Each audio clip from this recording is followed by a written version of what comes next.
digital et notre offre de service. Pour vous permettre de continuer à vendre, de trouver de nouveaux clients et de poursuivre votre développement, de vendre autrement. On va évoquer des solutions sécurisées, faciles à mettre en place, quelle que soit votre activité, votre situation, que vous disposiez d'un site internet ou pas.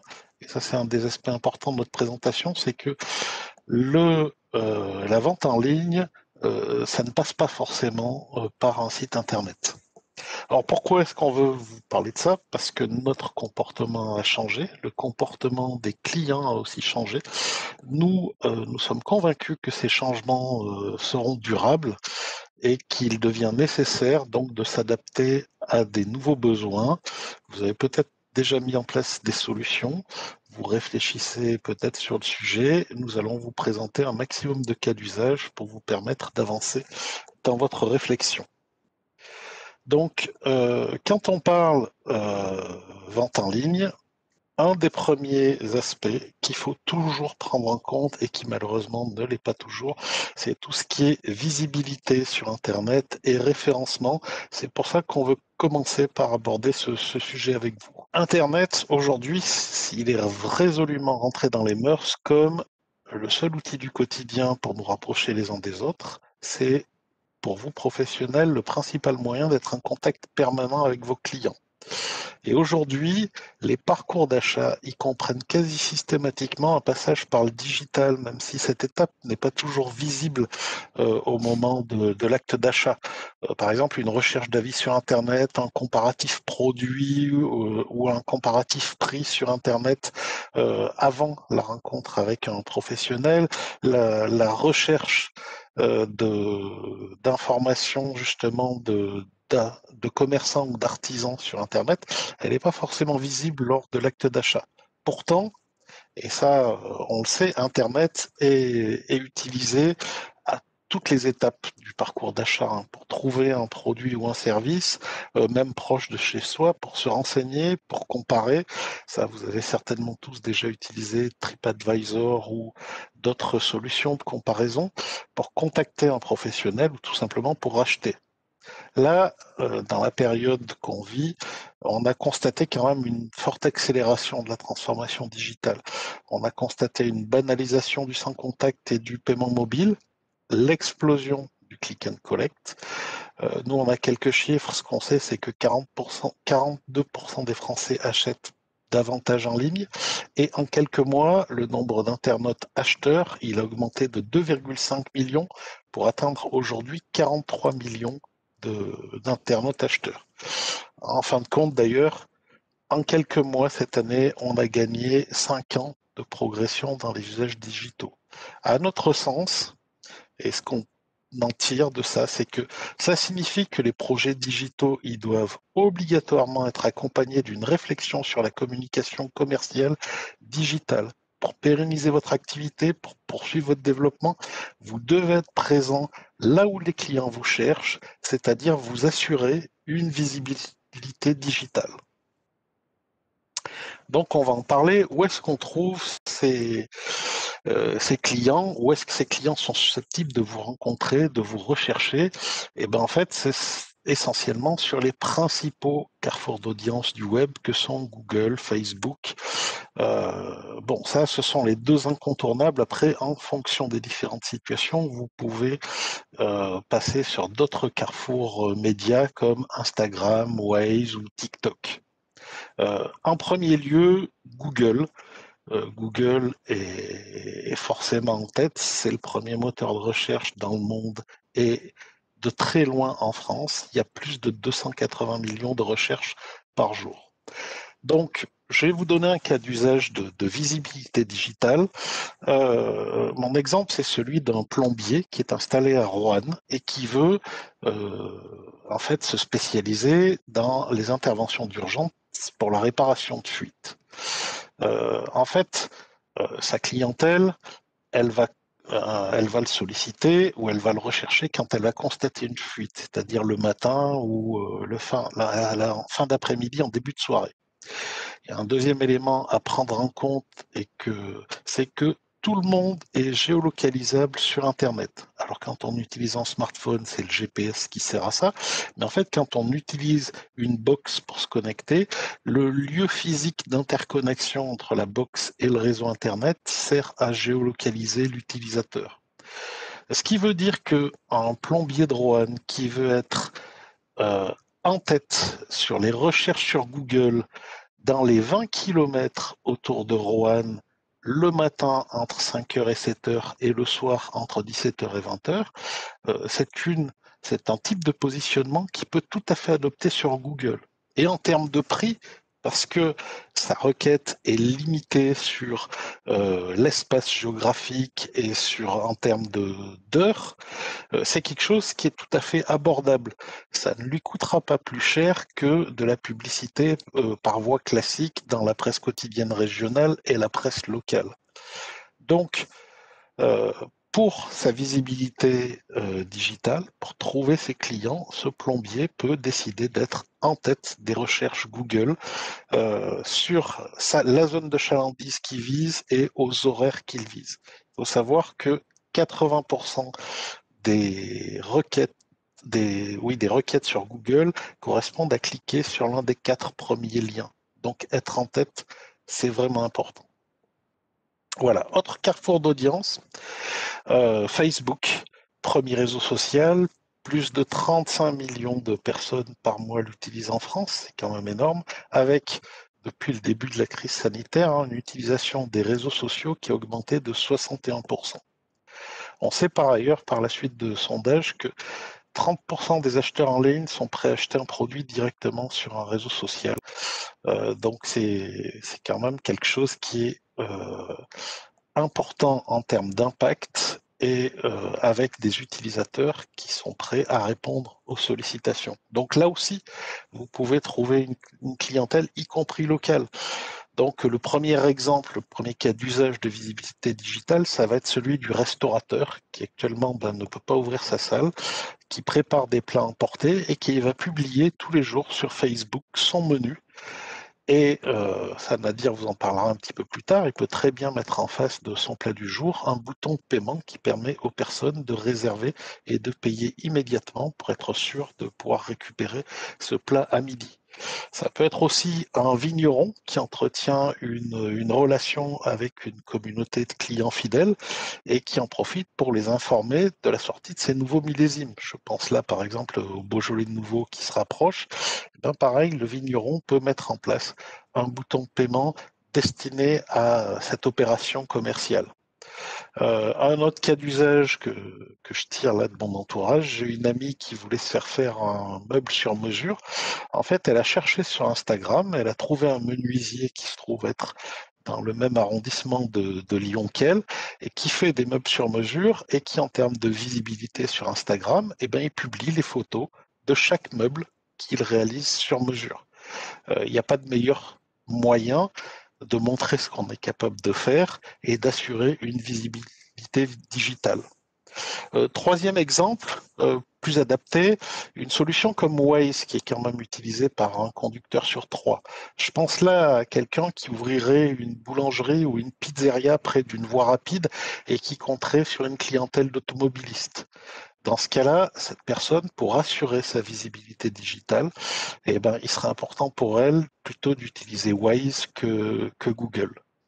Bon, donc, enfin, et ça, gardez-le en tête, on peut opérer des plans de communication digitale multi-support avec des mails, des SMS, des vidéos pour animer des temps forts commerciaux. Donc, en synthèse de ces éléments, quelle que soit votre activité, vous disposez d'un potentiel de prospects digitaux auprès desquels vous pouvez communiquer. C'est à votre portée, c'est tout à fait comparable à ce qu'est la communication traditionnelle presse et affichage, et c'est absolument indispensable pour accompagner un projet de digitalisation. Voilà, j'en ai terminé sur la visibilité en ligne. Je vais passer la parole à Nadir qui, lui, va vous exposer les différents parcours de vente digitaux qu'on peut mettre en place. Vente sur Internet avec une boutique, avec ou sans site, vendre sur les réseaux sociaux et vendre sans aucun site marchand avec les liens de paiement. Donc Nadir, je te laisse commencer sur les sites de vente. Merci Vincent. Donc effectivement, tout à l'heure Vincent vous parlait de commercer, de garder le fil avec vos clients. Souvent on parle à tort de e-commerce, qui est de la vente via un site internet, mais bien avoir à l'idée effectivement que les parcours digitaux, c'est de la vente à distance. Votre client n'est pas physiquement en face de vous, il est à distance. Il peut communiquer avec vous par les réseaux sociaux, par téléphone, par mail, par chat, par n'importe quel moyen. L'objectif pour vous étant de capter cette demande et finalement de satisfaire son besoin via la monétisation finalement de la rencontre avec lui. Alors, premier élément, c'est le plus classique, c'est la vente via un site web. Donc, beaucoup de nos clients aujourd'hui et de nos prospects ont remis à l'ordre du jour cette partie. Ceux qui n'avaient pas de site, notamment en 2020, beaucoup se sont empressés de nouveau à réactiver ce projet. Le sujet de la mise en place d'un site internet marchand, d'un site internet vitrine, on transforme cette vitrine en site marchand, donc on permet à ses propres clients de commander par internet à partir d'un catalogue produit qu'on va gérer, qu'on va animer, dont on va pouvoir gérer les stocks. Et on va pouvoir, notamment avec les solutions Banque Populaire, proposer des systèmes extrêmement simples où un webmaster d'une entreprise, finalement, en quelques minutes, en un quart d'heure, 20 minutes, va pouvoir intégrer une solution de paiement directement sur le site marchand, avec en plus des solutions techniques simples, fluides, puisque le paiement, vous savez que c'est ce qui arrive en bout finalement de panier. Vous avez fait, vous, en tant que commerçant, la plupart du travail avant. Vous avez construit un site, géré un catalogue produit, l'animer, gérer une clientèle. Le paiement arrive à la fin, sur les 2-3% de la validation d'un panier. Donc, l'objectif ici, c'est de faire quelque chose de très simple, très fluide. Notamment, on le voit avec cette copie d'écran, à partir de pages de paiement en surimpression d'un site, on ne perd pas le client et le client, finalement, avec un paiement en un clic ou avec simplement une saisie de carte bancaire, peut valider sa transaction et automatiquement, vous, en tant que commerçant, vous avez effectivement, vous constatez le paiement et puis vous pouvez procéder à la livraison de la marchandise. Donc, premier aspect de la vente à distance, c'est le plus commun, celui qu'on connaît tous à travers le e-commerce, c'est la vente à partir d'un site vitrine qu'on transforme en site marchand, simplement en ajoutant cette possibilité d'encaisser, très simplement auprès des banques et de la Banque Populaire en l'occurrence, à partir de 15-20 minutes d'intégration technique avec votre webmaster qui gère le site. Alors, l'optimisation de la conversion, donc ça, c'est un point important, effectivement, quand vous êtes sur Internet avec un site marchand, c'est effectivement ce qu'on appelle la conversion, c'est-à-dire transformer un maximum de visiteurs qui sont sur votre site, qui regardent un catalogue produit, qui sélectionnent des produits et faire de ces visites une monétisation de ces visites pour transformer des visiteurs effectivement en acheteurs avec un crédit en compte et une livraison de marchandises. Donc, ce qui compte énormément, Vincent en a parlé, c'est la fluidité du parcours d'achat. Donc, effectivement, quand on pense gestion de contenu, gestion de site internet, la fluidité du parcours d'achat, le fait que votre client ait un maximum d'informations sur des fiches produits, euh, sur les délais de livraison, par exemple, très important pour lui. Euh, à disposition ces informations et aussi le fait que effectivement, lorsqu'on veut sélectionner un, deux produits, ce soit très simple, très fluide. Donc, testez vos parcours d'achat, faites-les travailler, testez, retestez pour au final avoir une conversion la maximum possible et avoir un maximum d'acheteurs qui se transforment, maximum de visiteurs, pardon, qui se transforment en acheteurs. Page de paiement adaptée à l'équipement. Là, très important aussi, lorsque vous êtes commerçant et que vous choisissez une solution de paiement, le simple fait finalement de s'adapter au device, c'est-à-dire au terminal qu'a le client entre ses mains quand il commande. Aujourd'hui, Vincent parlait de 40% d'achats via un mobile. Très important qu'un acheteur, avec son smartphone, Google ou Apple, ils puissent retrouver une page, ce qu'on appelle responsive, donc une page adaptée finalement au device et à l'appareil qu'ils utilisent. Ça peut être une tablette, un PC, un Apple, un Mac, un téléphone portable, etc. Donc des pages responsives, c'est maintenant, j'ai envie de dire, le b.a.-ba des sites marchands. Et puis minimiser les demandes d'authentification acheteurs, c'est un point aussi important, hein. Vous savez qu'aujourd'hui, ce qui a fait un peu la force et la vie du e-commerce ces dernières années, c'est le fait que finalement, on allait simplement demander une authentification par SMS à l'acheteur pour valider que c'était bien lui qui était derrière son ordinateur en train d'acheter. Vous savez que ce SMS va disparaître dans les mois qui viennent et va être remplacé par d'autres systèmes. L'avantage aussi des solutions de paiement qu'on appelle intégrées, c'est qu'effectivement, on peut minimiser ces demandes d'authentification. Donc, un acheteur fidèle sur un de vos sites qui vient régulièrement, qui n'a pas eu d'impayé, pas de difficulté, etc., vous pourrez, vous, ne pas finalement l'embêter avec une authentification quand vous le jugerez nécessaire. D'accord? Donc ça, c'est un point très important parce que qui dit j'embête moins mes acheteurs fidèles, forcément c'est plus de conversion. Hein, on a tous en tête le fait de ne pas avoir son téléphone portable sur soi, ne pas avoir son moyen d'authentification, une carte bancaire ou je ne sais quoi, et finalement on abandonne l'acte d'achat simplement parce qu'on n'a pas pu payer et qu'on n'a pas pu satisfaire la demande de la page de paiement qui était en face de nous. Voilà pour la conversion. Donc des solutions de paiement qui au maximum transforment vos visiteurs en acheteurs. Autre point important, Vincent en a parlé, donc c'est les réseaux sociaux.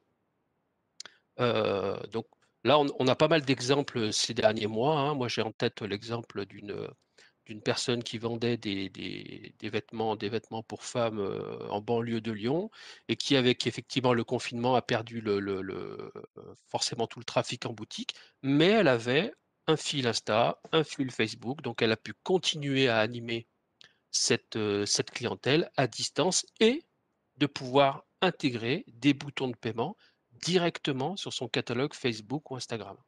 Donc ça, c'est très intéressant pour vous parce que ça vous permet finalement de monétiser l'audience que vous avez sur Facebook et Instagram en animant vos clientèles. Ensuite, effectivement, une fois que c'est payé, vous tâchez effectivement d'organiser la livraison, soit le client vient finalement à la boutique retirer, hein, c'est le principe du click and collect, soit pour certains commerçants qui souhaitent directement faire des livraisons à domicile. Donc, les réseaux sociaux aujourd'hui, j'ai envie de dire, c'est un investissement assez minime pour un commerçant, hein, à peu de choses égales par ailleurs, mais qui peut vous permettre, de garder le fil avec vos clients à distance et surtout de monétiser cette relation à distance. Donc, des boutons de paiement très simples, hein, que les solutions de paiement aujourd'hui actuelles savent faire, notamment via Facebook ou Instagram. Puis tout à l'heure, on parlait de vente à distance, finalement sans site internet. Autre solution pour faire notamment du click and collect, hein, on parlait d'explosion tout à l'heure, c'est simplement du paiement par téléphone ou par SMS, hein. Donc, un commerçant, un chocolatier, là, sur la période qui arrive, peut très bien prendre des commandes par mail, prendre des commandes par téléphone et à partir d'un outil extrêmement simple, hein, vous le voyez sur l'écran à gauche, renseigner 3 champs finalement, un montant, un numéro de commande et puis une adresse mail ou un téléphone portable. L'acheteur qui a reçu le coup de fil de son commerçant ou qui a appelé son commerçant quelques minutes avant, c'est très simple, hein, il reçoit un SMS où il va renseigner son numéro de carte ou un mail si c'est son mode de contact préféré. Il va renseigner à partir d'un lien de paiement reçu sur son adresse mail simplement ses coordonnées carte et le paiement est validé côté commerçant. Le commerçant peut procéder à la livraison de la marchandise ou à la préparation finalement de la marchandise pour que l'acheteur vienne le récupérer euh, quand bon lui semblera. Donc, autre canal important, surtout en ce moment, hein, le click and collect de façon très simple pour un professionnel, j'ai envie de dire, qui a pignon sur rue, qui veut garder un moyen de communiquer avec ses clients à distance et de commercer à distance, c'est le paiement par téléphone et par SMS. Donc, je vais revenir sur l'offre de service. J'en profite parce que j'ai vu que Sylvie a posé plusieurs questions. Alors, la possibilité de payer les factures, ça, je pense que Nadir l'a abordé avec le lien de paiement, hein. La façon la plus simple pour encaisser une facture, vous n'avez pas besoin d'ailleurs de mettre en place un site de e-commerce pour ça. Vous vous adressez un mail à votre client avec en pièce jointe la facture et un lien de paiement qui correspond au montant de la facture dans le mail. Le client, il regarde la facture, si elle lui convient, il clique sur le lien et il passe à un paiement e-commerce tout simple. Donc ça, c'est possible. Vous évoquiez aussi que vous n'avez pas bien compris comment on peut minimiser l'authentification du paiement. Donc j'ai un petit peu détaillé. En fait, vous, en tant que e-commerçant, la brique de paiement, euh, elle peut se rendre compte qu'un client, c'est la 30e fois qu'il vient cette année, qu'il a utilisé les 29 autres fois la même carte de paiement, que les 29 fois précédentes, tout s'est bien passé. Donc la question est que, bien entendu, il demande il fait une commande pour un montant qui correspond plus ou moins à la moyenne des 29 précédentes et qu'il se fait livrer à la même adresse. Au final, à quoi ça sert d'embêter ce client-là en lui demandant de s'authentifier? Les chances que quelqu'un devienne fraudeur au 30e achat qui correspond alors que ce 30e achat correspond tout à fait aux 29 précédents, elles sont infinitésimales. Donc autant lui offrir un parcours très fluide, très simple, qui l'encouragera à continuer à rester fidèle à ce site, qui est capable de lui offrir un parcours simplifié. Donc tout le savoir-faire de la solution Payplug qu'on va évoquer, c'est d'être capable justement d'évaluer pour chaque transaction le risque d'impayé. Et quand ce risque est extrêmement faible, il est capable de dire on ne va pas demander l'authentification du porteur parce que ça va nous apporter plus de problèmes que d'avantages. Donc voilà, et la solution pour l'envoi d'un lien de paiement par mail ou SMS, c'est Payplug. Donc je vais reprendre la main pour vous parler de deux univers de réponse aux besoins tels qu'on les a identifiés. Direct et proche, donc qui est un des partenaires des banques populaires et qui est capable de travailler sur toute la visibilité sur Internet, et donc Payplug qui lui offre des solutions sur la partie encaissement. En premier lieu, donc les atouts de l'offre Direct et Proche. Direct et Proche, c'est donc une agence web, c'est-à-dire une agence de communication digitale qui sera capable de vous accompagner sur de la réalisation de sites vitrines, sur de la réalisation de sites de e-commerce en utilisant Payplug comme solution d'encaissement, mais aussi sur ce que j'ai évoqué, du référencement Google, du référencement Waze, sur des opérations de communication digitale pour gérer des temps forts commerciaux. Donc, on peut vous mettre en contact avec Direct et Proche. Il travaille à distance, mais il ne travaille pas qu'à distance, parce qu'un des atouts de Direct et Proche, c'est de remettre de l'humain dans le digital. Et typiquement, quand il travaille sur des travaux relativement importants, comme la construction d'un site, en fait, il y a une rencontre physique entre l'un de leurs technico-commerciaux et le client. Ça permet d'améliorer la compréhension mutuelle et la qualité du produit à la fin. Donc, je vous ai mis un lien là, on va pas le lancer ici, mais quand vous aurez la présentation, n'hésitez pas à cliquer sur le lien, ça vous renverra sur une présentation de Direct et Proche sur YouTube. Donc, je vais poursuivre avec Payplug.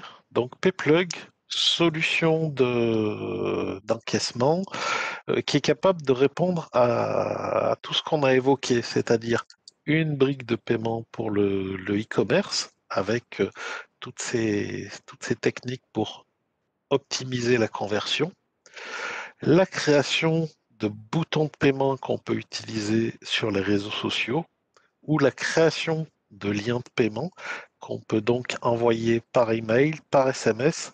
Alors à noter aujourd'hui, c'est encore quelque chose qui est émergent, on peut aussi utiliser les liens de paiement dans ce qu'on appelle en digital le commerce conversationnel, c'est-à-dire que vous utilisez un messenger pour dialoguer avec votre client, vous tombez d'accord sur la commande et plutôt que de rajouter autre chose, plutôt que de lui envoyer un email, vous lui envoyez directement un lien de paiement dans le Messenger, il clique dessus et il vous règle. Donc voilà, ça c'est une autre façon de procéder qui est aujourd'hui un tout petit peu émergente. C'est une autre palette et une autre façon d'utiliser le lien de paiement.